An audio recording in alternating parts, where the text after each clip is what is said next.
Okay, so here we are at the beginning of the Compass 6HV build video, and on this first step we're going to be putting together the undercarriage, which I've got here.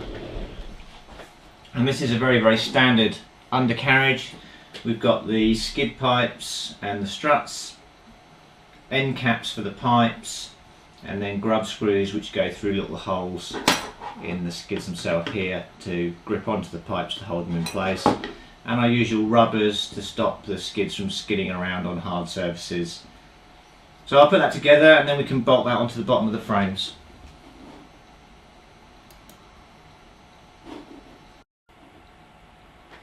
Okay, so there we have our undercarriage loosely fitted together. I haven't bolted down the grub screws here because we've got to put this strut into our frames, and it bolts through the sides here with these screws through the sides of the frames into this tab on top of each strut.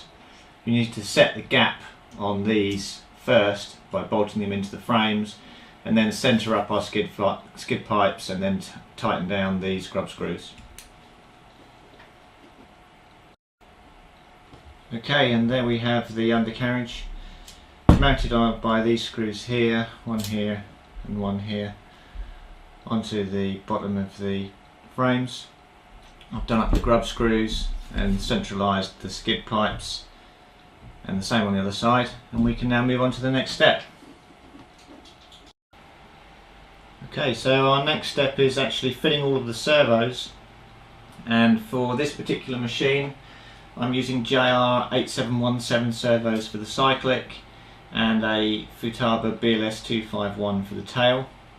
So some really nice good quality servos going into this machine.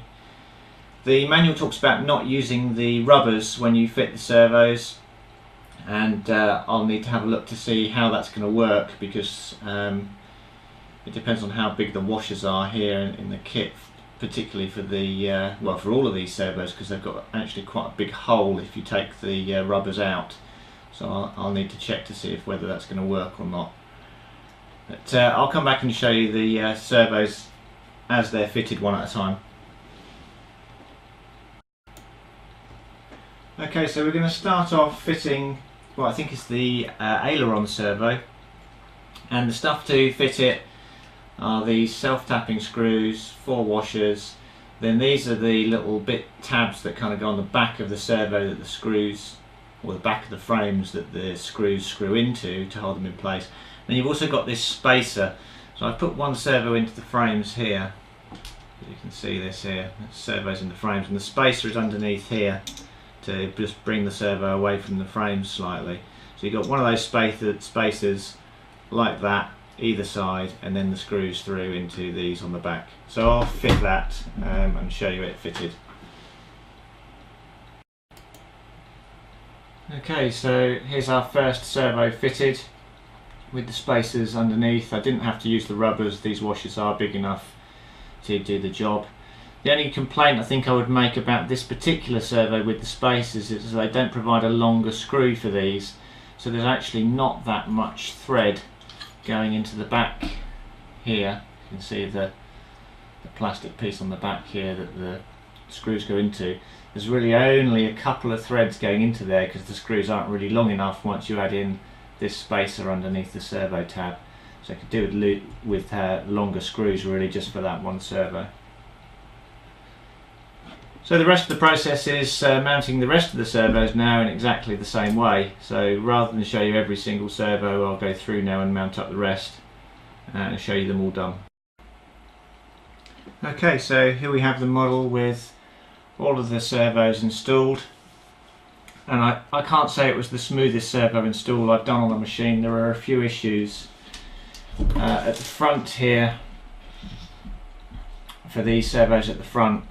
The bottom servo went in fine, but the top servo I found was fouling against the bottom servo in here. So this top servo was fouling on the bottom servo, and I've had to file along the top here to make the frames larger in order to get space that servo could go into. At the back here, where we've got the elevator servo, it has to go in between the frames, and of course because the frames are already built, there's no easy way to get that servo in there, so you have to take the servo apart in order to insert the bottom half in there and then insert the top half, you know, in through the top of the frames, and then screw the servo together and then bolt it into the frames.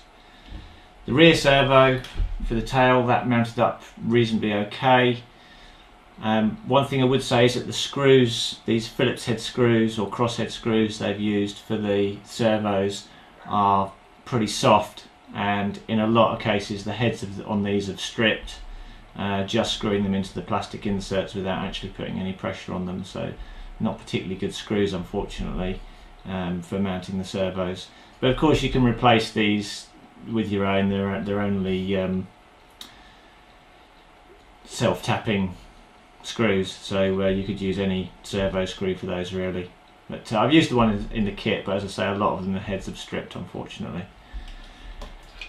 Okay, so that's the servos installed, and the next thing we're going to move on to, looking at the manual, is building up the tail and putting the tail gearbox together and the tail belt and that stuff. So that's what's next.